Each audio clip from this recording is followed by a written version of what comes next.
وتمم بالخير وبك نستعين اللهم صل على سيدنا مولانا محمد وعلى آل سيدنا مولانا محمد وبارك وسلم والصلاة والسلام عليك يا رسول الله وعلى آلك وصحبك یا رسول رب العالمین۔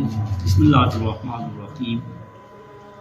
وَإِذْ اور جب آخذ لیا اللہ تعالیٰ نے، وَإِذْ أَخَذَ اللَّهُ اور جب اللہ تبارک و تعالیٰ نے لیا میثاق مضبوط وعدہ الذین ان لوگوں سے اوتوا الکتاب جنہیں دی گئی کتاب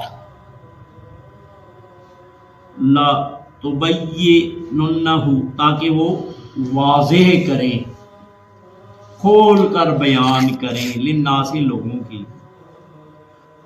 ولا اور نہ تکتمونہ اس کو چھپائیں فنبذوہ بس انہوں نے پھینک دیا وراء ظہورہم اپنی پیٹھوں کے پیچھے، مطلب بالکل نظر انداز کر واشتروا اور خرید لی بھی اس پر ثمناً قلیلا تھوڑی رقم، یعنی اس پر تھوڑی سی رقم لے لی فبئس پس برا ہے، بہت ہی برا ہے ما یشترون جو انہوں نے خریدا، ان کی خریداری جو ہے وہ بہت بری ہے۔ اس آئے مبارکہ میں الخالق کائنات جل جلالہ عز اسمہ وجل مجدہ اپنے محبوب صلی اللہ تعالیٰ علیہ وآلہ وسلم کو یا حضور کے ذریعے مسلمانوں کو یا اہل کتاب کو یاد دلا رہا ہے کہ جب اللہ تعالیٰ نے علماء بنی اسرائیل سے عہد لیا، وعدہ لیا، پکا وعدہ میثاق کہ تورات، انجیل، زبور میں جتنے بھی احکامات ہیں ان کو مضبوطی سے پکڑنا ہے، مطلب ان پر صحیح طریقے سے عمل کرنا ہے، روگردانی نہیں کرنی، اپنی طرف سے ان تعویل و توجیہ نہیں کرنی، جس طرح اللہ تبارک و تعالیٰ جل جلالہ نے فرمایا ہے ویسے ہی ان پہ عمل کرنا ہے۔ یا ان سے اللہ نے وعدہ لیا کہ حضور پاک صلی اللہ تعالیٰ علیہ وآلہ وسلم اور اسلام اور قرآن کے متعلق جو کچھ تم نے تورات انجیل میں پڑھا ہے اس پر عمل کرنا ہے، اور تمہارے دور میں کسی کے دور میں حضور پاک صلی اللہ تعالیٰ علیہ وآلہ وسلم آ جائے تو اس پر ایمان لانا ہے۔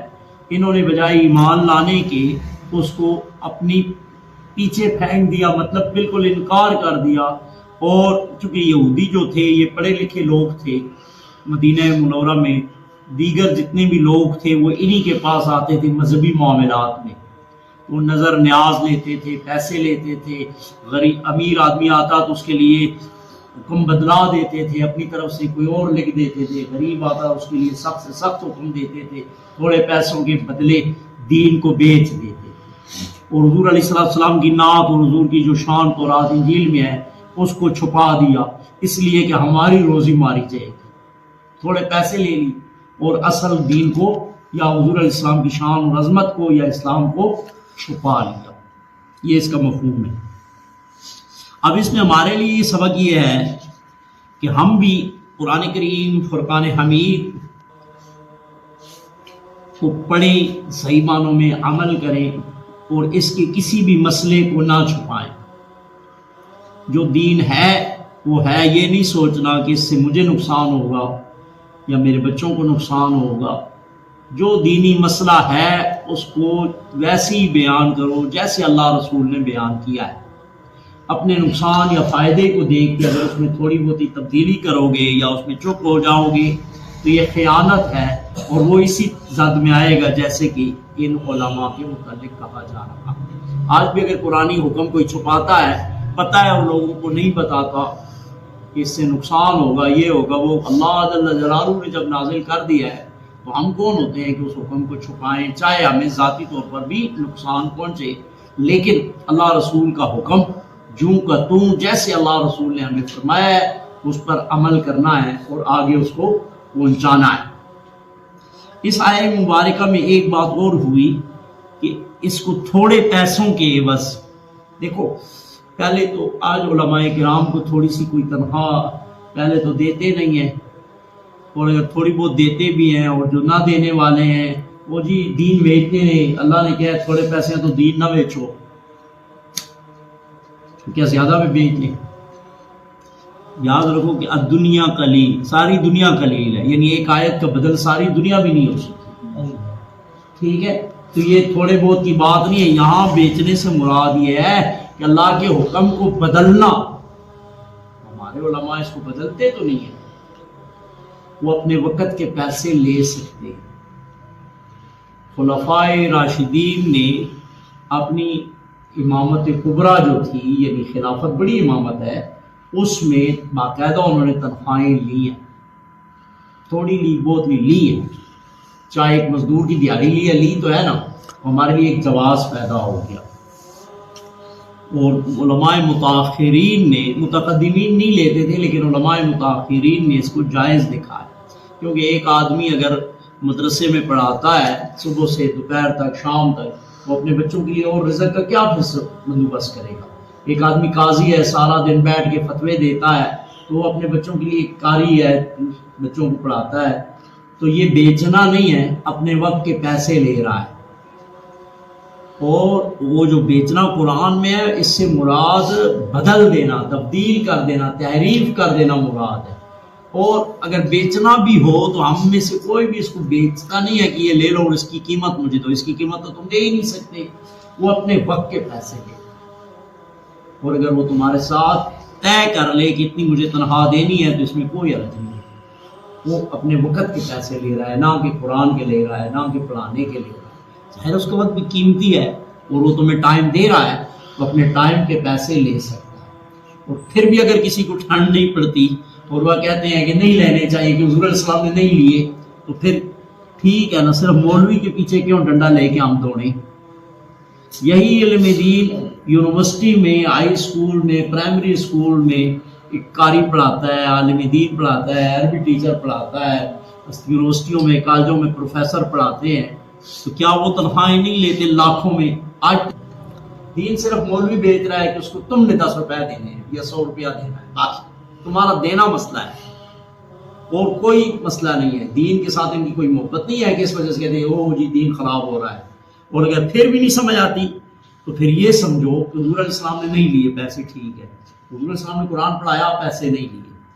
حضور پاک صلی اللہ علیہ وسلم نے یہودیوں کے اور مسلمانوں کے، عیسائیوں کے فیصلے کیے، آپس کی لڑائیوں کے، جھگڑوں کے۔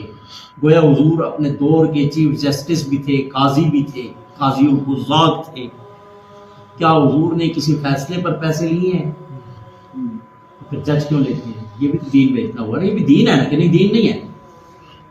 جب وہ قاضی فیصلہ کرتا ہے قرآن و حدیث کے مطابق، ہم تو صرف پڑھاتے ہیں، وہ پریکٹیکل اس کو کرتا ہے۔